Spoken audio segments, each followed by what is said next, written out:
خب در ویدیو قبلی دیدیم که چطور میتونیم ایمیج، فونت و جیسون دیتا را در اپلیکیشن خود لود کنیم و استفاده کنیم. در ویدیو براتون نشون میدم که ListView و GridView چی است و چطور میتونیم از اون اپلیکیشن خود استفاده کنیم. خب اول مثال از ListView را میبینیم. در قسمت به جای کالم ما ListView نشته میکنیم.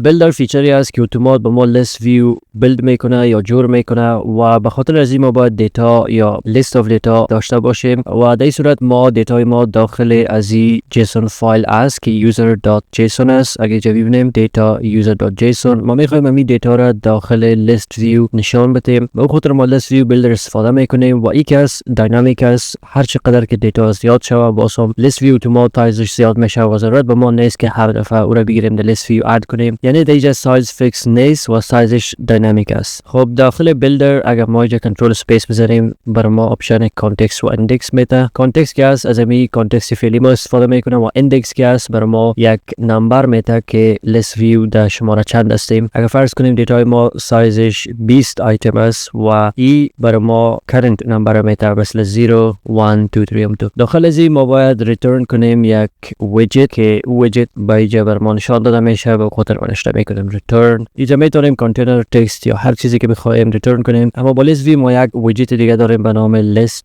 تایل که این لیست تایل یک دیزاین است برای ما که فیچرهای زیادی داره مثل پروفایل پیکچر، تایتل، ساب تایتل و آن پرس و زیاد گپاست که دیگه داره. ما براتون حالا نشون میدم. اول ست میکنیم تایتلش میتیم تکست و از یوزر اندکس. اینجا میبینید که تایتل ما دادیم یوزرز. اینجا دیتای ما از جیسون فایل لود میشه و داخل یوزرز لیست استور میشه. حالا زمانی که ListView.builder ایرا رن میکنه هر آیتم از ایرا دانه بر ما میاره. اگر ما اینجا 0 زدیم مطلبش این است که آیتم 0 و آیتم 1 همینطور پیش میره. خب فعلا ما اینجا زدیم آیتم 0 و بعدش داریم ساب تایتل. اینجا میزنیم text users of index. بیاییم که را سیو کنیم و ببینیم که ریزالت ما تا فعلا چی است. ListView بلدر یک چیز دیگه هم میخواد که آیتم کاونت است و میتونیم بتیم users.length. آیتم کاونت یعنی ListView چقدر پیش بره و چقدر دیتا برای ما کرییت کنه. را سیو میکنیم و حالا رنش میکنیم در امیلیتر خود. خب اینجا ما ایرور گرفتیم map of string dynamic is not a subtype of string. مطلبش این است که ما در تکست به جای از اینکه یک string value پاس کنیم ما پاس کردیم users of index برای ما ریترن میکنه امی مپینگ که ما نمیتونیم این مپینگ در تکست خود استور کنیم. به خاطر ما باید داخل مپینگ بریم و نیم وریبلش بگیریم. به خاطر از اون ما همچنان باز میتونیم یک قوس دیگه بتیم و دیگه نشته کنیم name.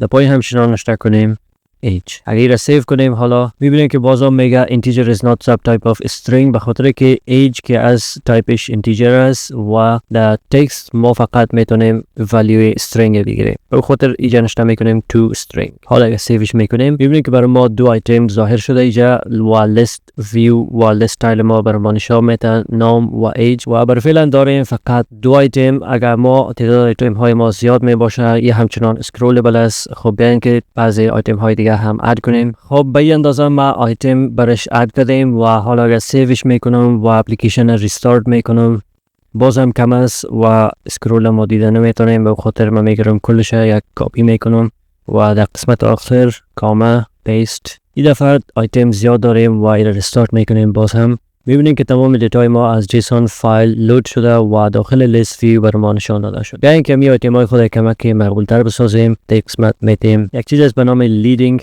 که است یک آیکون در پیش روی از این تکست بر ما جور میکنه. گوره به نام لیدینگ میگه. دیگه نشته میکنیم سرکل آواتار همچنان یک ویدجت است که بر ما یک دایره حلقوی میده که زیادتر به پروفایل پیکچر استفاده میشه و یک چایلد میگیره. داخل چایلدش همی تکست خود برش پاس میکنیم با فرق از این که ما میخوایم حرف اول نام فقط بگیریم. به خاطر نشته میکنیم 0. اگر ما سیو میکنیم میبینید که بر ما یک اواتار سرکل جور شد و هر چه که نام یوزر باشه امور حرف اولش میگیره و ایسه پروفایل پیکچر به ما نشان میده. خب این لیست تایل ای است که ما همچنان اینجا فیچر آن پرس داریم. اگه ببینیم آن پرس، آن تپ، آن لانگ پرس فیچرهای زیاد است که ما میتونیم اینجا ایمپلمنت کنیم.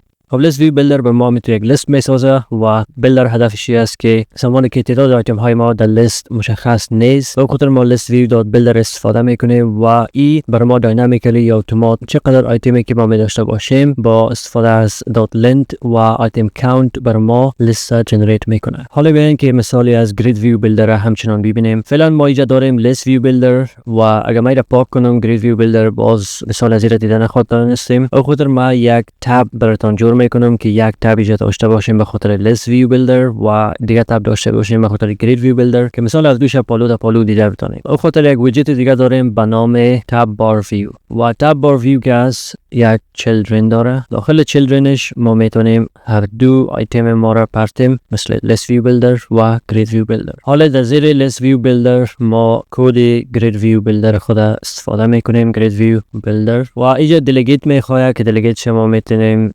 sliver grid view with fixed cross axis count. این زمان استفاده میکنیم که ما بفهمیم چند تا گرید در هر روی ما داریم. قسمی که میبینین sliver grid delegate with fixed cross axis count و دیگهش که هست sliver grid with max cross axis count extend. ایش زمان استفاده میکنیم که نظر به اسکرین خود میبینیم که چقدر در اسکرین ما گرید ویو جای میشه اما قدر بر ما جور کنه. ولی فعلا ما فقط در اسکرین میخوایم دو دانه گرید ویو داشته باشیم و در هر رو دو دانه آیتم داشته باشیم. اینجا cross axis count شمیتیم 2 و در پایین آیتم بیلدر داریم. این را کنترل سپیس میزنیم در قسمت انتر و داخل از این ریتورن میکنیم یک کالم و داخل کالم داریم چیلدرن و داخل از این حالا اینجا لیست تایل که بود به شکل هوریزونتال یا از چپ به راست مثل یک رو کل آیتم های ما را لیست کرد اما گرید ویو که هست اینجا ما شکلش فرق میکنه به خاطر ما باید به شکل کالم ایرا پرتیم. اول مندازیم سرکل اواتار ما را بعدش مندازیم تکست و بعدش مندازیم ایج. حالا اگر ما سیو کنیم ببینیم که نتیجه ما چی است. در این قسمت داریم نو تاب کنترلر. تاب بار ویو که است